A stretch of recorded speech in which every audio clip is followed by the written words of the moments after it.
Welcome to the Daily Muddy. I'm your host, Brittany Boll, filling in for Ashley Conrad, and today my guest is Sara Reuschel with the Tracy Family Foundation. Welcome, Sara. Thank you. So thanks for being here. I always hear about the Tracy Family Foundation. I mean, you guys are everywhere doing all kinds of stuff for the community. But could you tell me a little bit about exactly what it is that you do? Yes, we are a very special organization. The Tracy Family Foundation was formed in the late 90s, really as a way to honor the philanthropic vision of RT and Dorothy Tracy. As most people know, they're the founders of Dot Foods in Mount Sterling. And so our work really centers on supporting organizations in the 10-county region here in West Central Illinois. We're focused on projects in Brown County, where Dot is located, where the Tracy family grew up. But we also focus on families, community, mental health, youth, and education. So our work typically falls in those areas. We love to partner with organizations who are out there doing the work and creating this positive impact that's happening. And so thriving communities, that is our goal. And so that's what we're here to support. We are very blessed and lucky to have had them here in our community. Can you give me an example, though, when you're talking about these organizations that they're helping? What specifically organizations? Yeah, so we focus on 501c3 organizations, so nonprofits. We also support schools, churches, and government entities. So we hit a lot of different areas. Again, organizations that are doing great work and having meaningful impact. And then you're able to subsidize things or give them. Yeah, you're passing out checks. That makes it sound really fun. Yes. Yeah. So we're helping fund programs. We're sometimes helping fund staff. We're in some cases helping fund project improvements to buildings. So it really kind of runs the gamut of the needs of these organizations. My role in capacity building is really to help build up the employees of organizations. So professional development.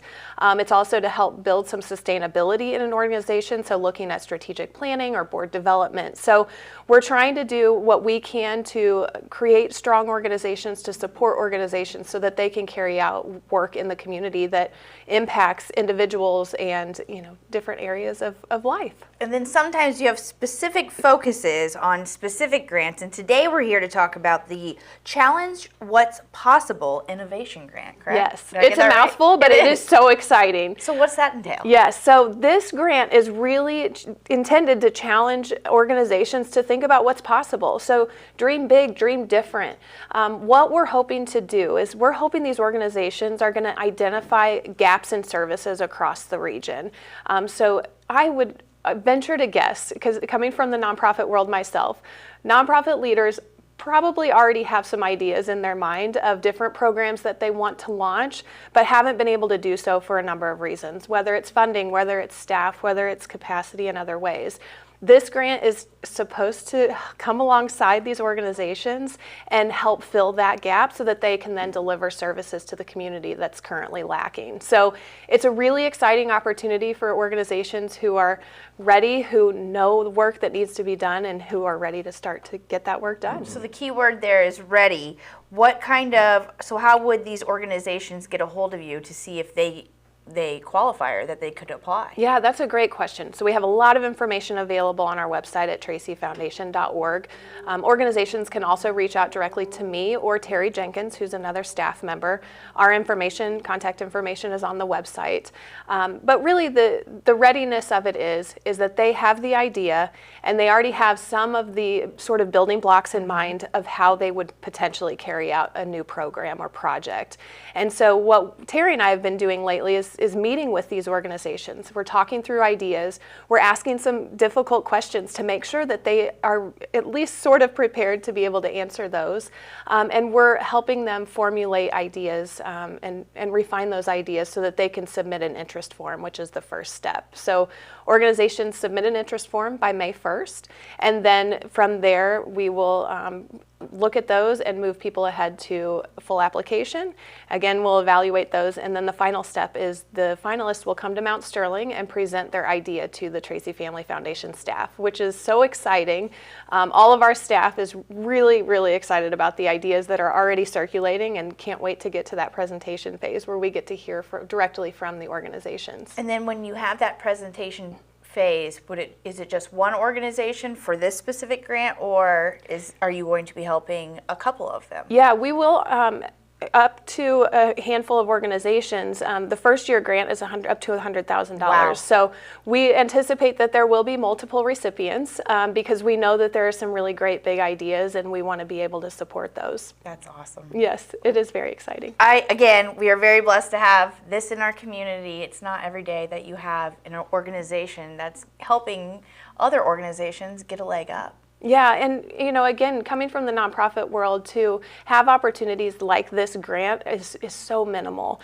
Typically, funding opportunities are to help existing programs, but to have an organization say, hey, we want to hear what you've got, and we want to help bring that to life. So it's very exciting to get to be now on this side of that process and get to meet with organizations and help them dream bigger and see what they can accomplish. So it really is just a great opportunity, and we can't wait to hear what people bring to the table. That is awesome. All right, so I am going to link here in the description the website where you can go for this application. And thank you so much for being here, thanks Sara. for having me. Coming up next, I sit down with the folks of the Historical Society of Quincy in Adams County to talk about the Civil War Symposium.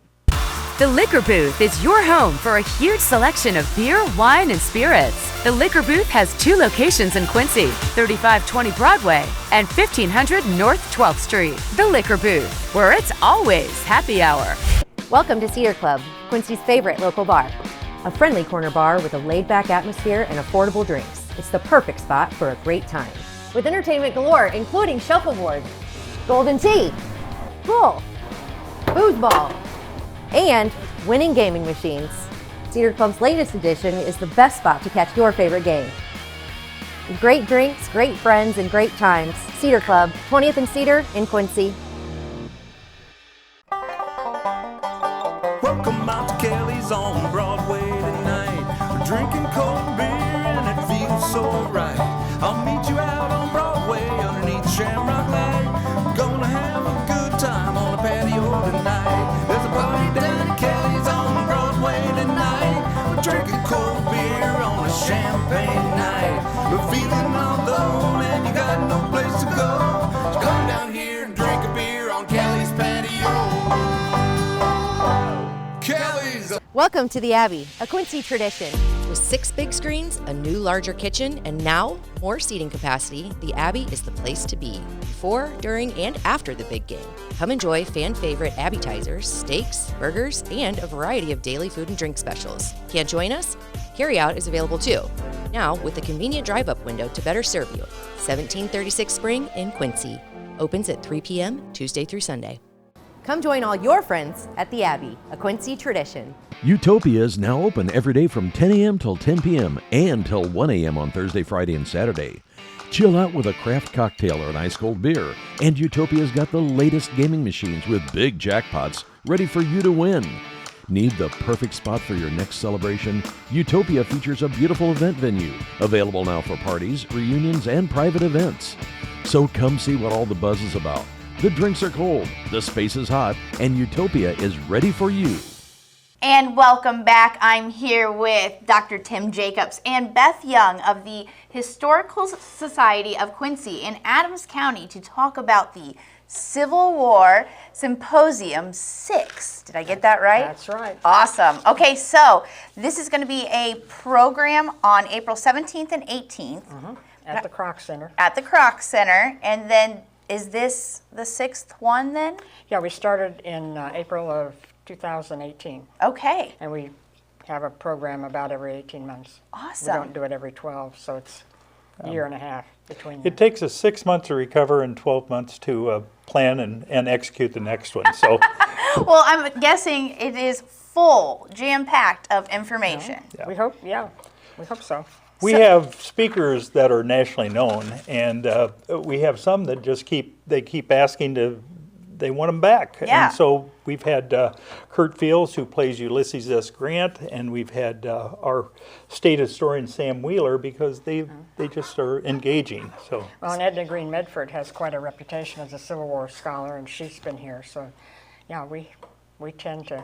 You get the good names in here for this. Yeah. So for people to want to attend, is this free? Does this cost money? It's free, but we request that they call the Historical Society and register, so we know the seating capacity is Sure. a certain number, and we need to know how many people are coming, and we're over 100. So You're over 100 already? Mm-hmm. Wow. So this event is The well first year we anticipated. did it, we were thinking maybe we could get 50 people here, and we got well over 100. And ever since, it's really been packed. But to have a symposium of this caliber for free is pretty unreal. But we have just some great historical benefactors in this town who support this, so we've been able to keep it free. But don't try and talk us down. No. Okay, so what should I expect if I were to attend? You said great speakers, and obviously we're talking about the Civil War. Anything in particular or specific no, this it's a time? very wide variety of topics. We start off Friday evening with Brian Fox Ellis, who has been here before. He's a living historian, and he's going to impersonate General Logan, Black Jack Logan, who was a general and a senator from the state of Illinois. I think Dr. Tim knows more about his military career than I do. Well, he was a political general, and normally a political general got there because of political connections. But he was actually a political general who was a very good general. And he was very, very good at fielding an army. And the amazing thing about Black Jack Logan was, initially, he helped write the Black Laws, which was very anti-black in Illinois. But through the Civil War, he had this metamorphosis, and his Senate time after the Civil War, he was very, very pro getting slavery behind us and for the freedom and for the 14th Amendment. So he had this metamorphosis, and he's really an amazing guy to study. So these are not just lectures, though. People are actually taking part, playing, doing storytelling? A combination of both. Most of them Awesome. are lectures, but we always try to have, this time we have two who are living historians, Brian Fox Ellis and Kurt Fields, Dr. Kurt Fields, who impersonates Grant. So I always have felt that history works best when you have the storytelling Right. behind it. And they dress and act the part, and they're really, really good at it. As I say, Kurt Fields as Ulysses S. Grant has been here for every symposium, and the critiques are always wonderful. Well, they always have them come back. So Yeah. you said this starts on Friday night and it goes throughout Saturday, is it? just Saturday, the last, well, we're done by about 12:30. We Okay. do not extend into the afternoon. So do I, if I wanted to attend, do I have to attend the whole thing? No, Can I you come for bits and you pieces? can come and go as you wish. All right. The other program on Friday evening is someone we've not met before, but we've seen him on C-SPAN. I mean, he's getting quite a reputation.